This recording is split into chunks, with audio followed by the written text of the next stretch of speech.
Hey, I'm Joe Connolly with Neil A. Caruso with another successful small business story sponsored by Dime Community Bank. They make a lot of small business loans. They're big supporters of small businesses. And if you are in search of funds, give Dime Community Bank a call. Tell them I sent you. Our guest is Nicole Alessi of Nicole Marie Paperie. What a nice word. They have been growing their business, their greeting and wedding card and stationery business for some time. So they've gone into a market that is crowded with competitors. Nicole, what was the opening in the market that you saw? Okay, I love that question. So the opening in the market that I saw was I was walking through my local drugstore and there was a lack of the card that I wanted, which was basically a card that had a person that looked like me or the relationship that I was in. And at the time I was in an interracial relationship and it was Valentine's Day and I was tired of coloring the person in. Also, this was before gay marriage was even legal in the state of New York. And I had friends who were getting married and I couldn't find a card for them. So I was an illustrator at the time and I was a children's illustrator doing published children's books, editorial work. So doing greeting cards was more of a hobby I did. It was something that brought me so much joy. I really love seeing people be really happy to find something that was niche to them and it was niche, like also good for me too. And there's something really, really nice about that. So I just started to not pay attention to what other people were doing because I needed something and my friends needed something or my family members needed something. And I said, you know what, I'm going to do this for you. And then I would just put this up on my Etsy shop, which at the time was not called Nicole Marie Papery. It was called Stuff by Nicole because I would just draw stuff and throw it against the wall and hope it would stick. So that What a was the thing that great stuck. story. What has been the secret to your success thus far after you took that slightly unusual but understandable route to a business? I think the secret to my success would be authenticity because if it doesn't feel good, I won't put it out there. I love trends. I follow trends all the time. I'm a big fan of pop culture. Sometimes I'll even put out a funny card that comments on pop culture. But for me, it's just really like if it feels good and it makes me laugh, that is usually the card that is very successful. And 9 times out of 10, uh, that is the one that will really work. I actually Of your dozen or so categories, humor, wedding, just say hello, what's your best-selling category? my best selling category I would have to say, I well let me think. My cards are in front of me right now as I'm talking to you because I just received a huge inventory shipment, so this is very easy for me. I'm gonna say birthday because everybody that's year round. Everybody has a birthday. So you're gonna need a card.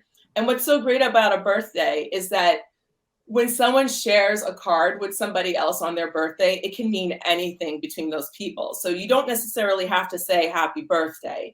But sometimes a generic happy birthday works, happy birthday. But sometimes you can just be fun and go crazy. And this is one of my favorite cards, which is a unicorn that says, happy birthday, go forth and be fabulous.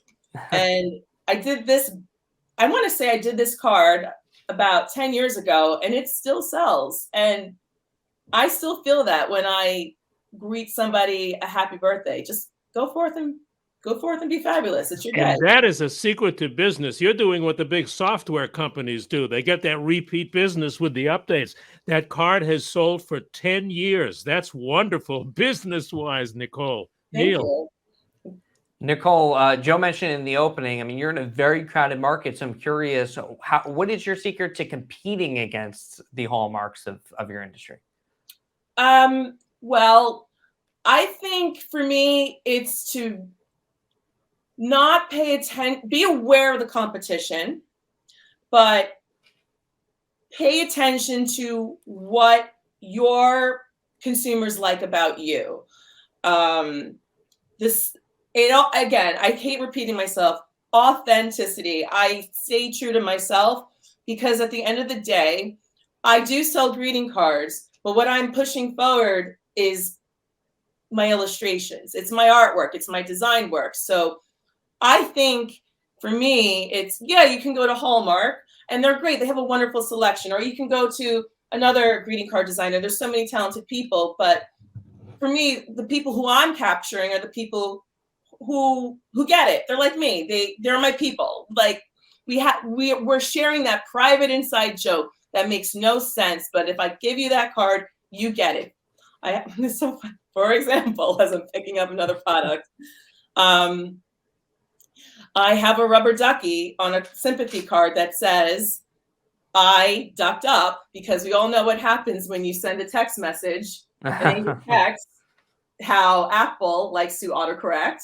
So this is another successful card when you don't want to say what you really want to say. And this kind of proves the point of what I mean. I can see why that does well. Let me ask you another question for business owners who are curious about e-commerce, because I know that's a space that you do play in.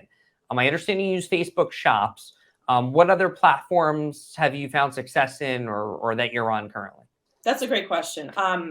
I love using Instagram still. I mean, there's other places you can go to, for example, like TikTok. I'm still trying to figure that one out, but Instagram is really good for me because when a small business posts their card or posts one of my products, it's really easy for me to promote that small business with using their tools.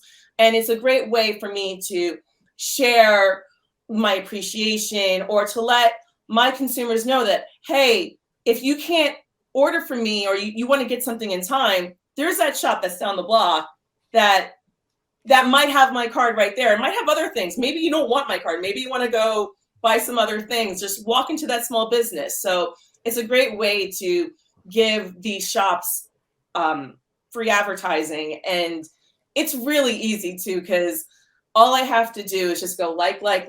They post beautiful content, a lot of these small shops around the country, and you just throw it up to your Instagram stories. And a lot of people have said, hey, I found out about you because I walked into the store, the other way around, like, I walked into the store because you told me about it. And it's a really great tool to use to promote small businesses that way. And that's how you get your cards into more stores as well, is it?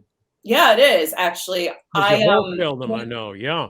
Yeah, what I do actually is I will see the store and see if I'm a good fit for it, and just shoot them a text that says, I really like your store. I'm going to shoot you a catalog, but in the meantime, here's some samples. Let me know if you're interested. And it's very personal. And that's why I'm passionate about small businesses, because it is very personal and it's very kind and very happy and sweet. And sometimes it can be trust me, it can be very hard, tough, and stressful too. But there is a very kind element to it, which is the friendliness part of, hey, how are you? Nice to meet you, that you can do through social media. That's not so post, look at me in your face. So if you use the tools correctly, you could really use it towards your advantage that way. Neil, one more? Yeah, no, that's fascinating. So for someone who's watching, it doesn't have to be an e-commerce company, but what would you say then is a trick to getting more views, to getting more attention? Is it authenticity with the twist? Is it just being pure to yourself? What would you say? To get more views and get more attention, I think this is one that's interesting because it's hard, because algorithms tend to reward you for doing something negative. And unfortunately for me, my brand is not negative. It lives in a very positive, happy space. So I have to be really tricky with, excuse me, with what I have to do to get that type of engagement. So I like to use a little bit more of a tongue in cheek. So for example, the reason why I'm coughing is I'm getting over allergies. And as you know, last week we all experienced that crazy the crazy smoke storm of 2023 in New York City and beyond. And so I was able to use my social media, and instead of posting my pictures with regular product photos, I put over an orange screen, a smoke screen, to make it look like all my products were we're in this smoky haze, because I was in a smoky haze suffering. And then I put a face mask on my logo and decided, hey, you know what? Let's have a fire sale. Smoke screen 15, you get 15% off. Did you get some sales? I did. It was really funny. So I had a lot of fun doing it.